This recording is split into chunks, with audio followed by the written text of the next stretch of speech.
Why hello, this is Soul with another video, and today I wanted to talk about, well, I guess the latest things that happened today in the world of Warcraft. We now know that patch 8.2, the Rise of Azshara, is coming out next week, June 25th. Finally. The news came alongside a brand new trailer, which I'm going to link below. But more importantly, and what I wanted to talk about for just a couple of minutes today, is also what is called a developer insight video that was hosted by your favoriteest dev person ever, Ian Hazzikostas. I'm going to have that linked below as well, and I strongly encourage that you watch the whole thing yourself. It's about half an hour long, and well, I'm going to give a summary here and talk about it right now. So this whole developer insight thing, this is way different from the usual like Q&A monthly thing that Ian and his buddy Josh Allen used to do. Or at least I guess they still do it, but as of late, we haven't seen it in a while. So after seeing something like this developer insight video with Ian, I found it to be impressive. I like it. I like this format a lot more than the Q&A stuff. The Q&As, in my opinion, they felt kind of faked, sort of.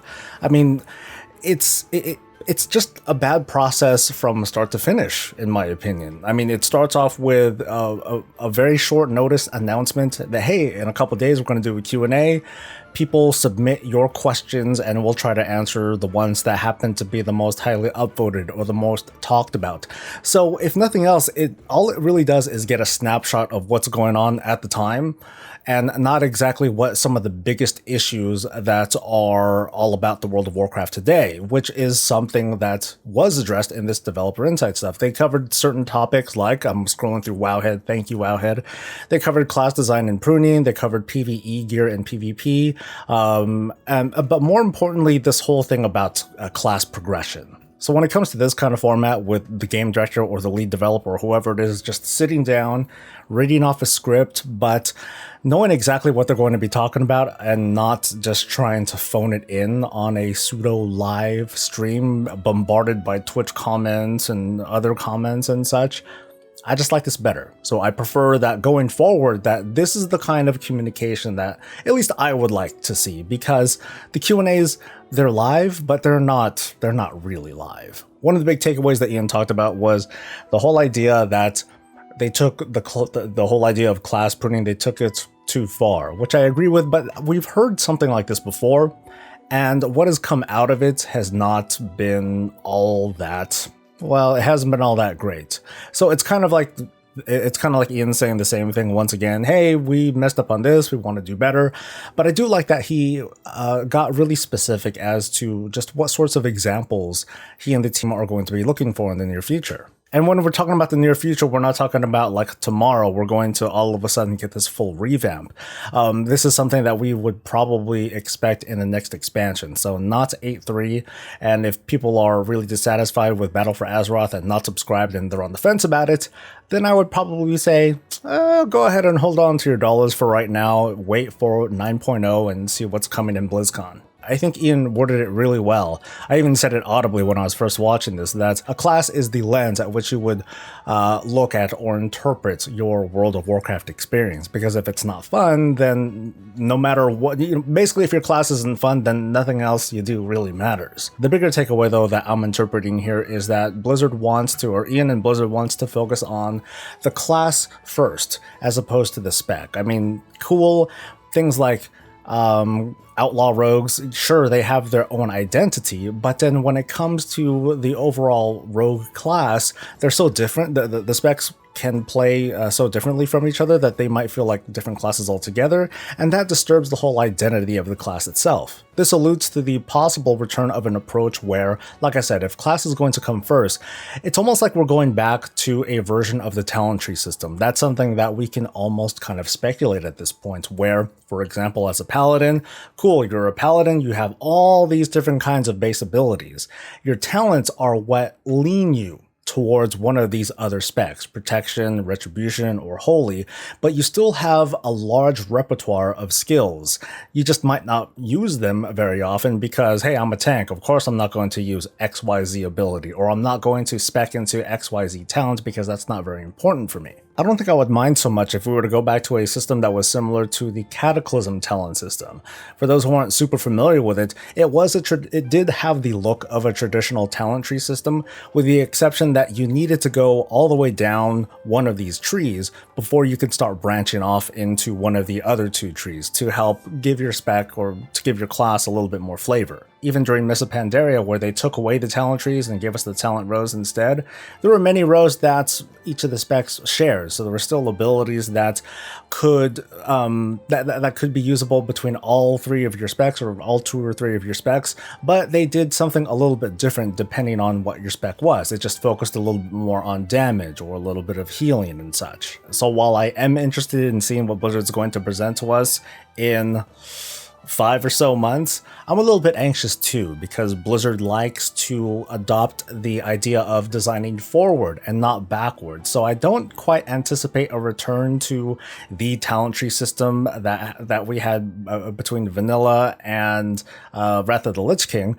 I'm going to expect something else. As for what it's going to be, I have no idea. He also talked a little bit about itemization in PvE and PvP, the weird relationship between the two, and how players on one camp might be griping about, oh shucks, I have to do raids in order to get the best gear, or raiders might have to be like, oh, I have to do PvP to get the best gear, mostly with regards to like trinkets. Ian acknowledged this, but not in the philosophical sense, like should players cross from one type of gameplay to another to do things. They're actually okay with that. It's just that in this case, especially with the Crucible of Storms trinkets, which caused a lot of disruption in PvP, that's more of an item problem. And that's something that the team wants to do better at next time. Of course, we hear that all the time, so it just remains to be seen what we get later on. He also talked a little bit about essences without so much talking about what I feel the root issue is with with the whole Heartforge and the essence stuff, which is how friendly or unfriendly this is going to be for alts. Ian was pretty explicit that at least at the moment, there's not going to be a way to, I guess, catch up on essences if you happen to be falling behind or if you happen to be switching to an alt.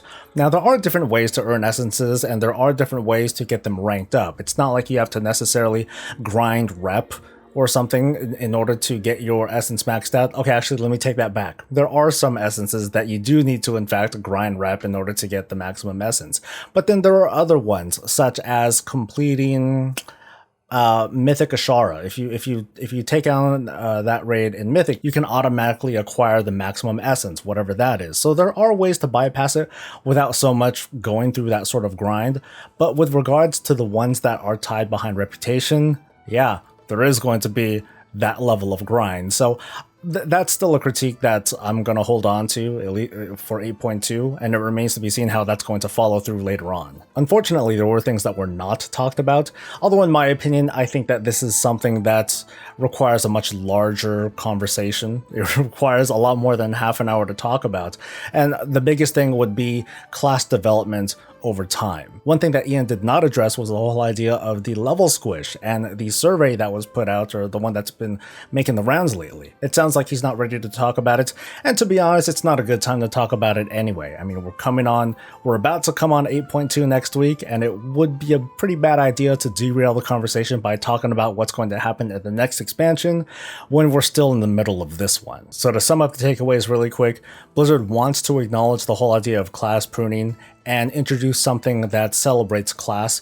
more than spec in probably the future expansion. So don't hold your breath for what's going to happen in 8.3. They're probably going to just bolster what they have right now, which is going to be the Heartforge, essences, probably adding essences, hopefully more interesting Azeroth traits, and other interesting gimmicky things, such as the Mechagon trinket or some of the set bonuses or the Benthic gear, something like that. Essences are going to be a thing for the rest of the expansion, so we can expect more essences to come in 8.3 for us to power up and enjoy, and hopefully enjoy well after the expansion.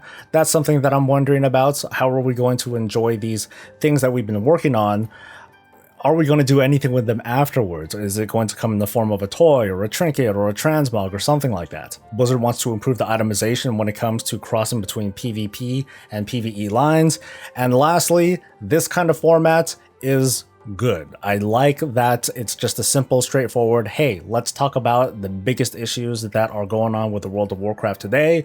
Let's not water it down with some banter between a lead developer and just a community manager. Sorry, Lord, I don't mean any smack talk or anything, but I just like this format better. It's straightforward, it's talk, it addresses what's going on, and I appreciate that. So thank you, Ian, for that little ditty right there, and I'll be doing a 8.2 review sometime this week, so stay tuned for that. And otherwise, hey, that's it for today. Like and subscribe, do all that sort of stuff, and otherwise I'll see you next time. Until then, stay safe, stay happy, and stay breezy.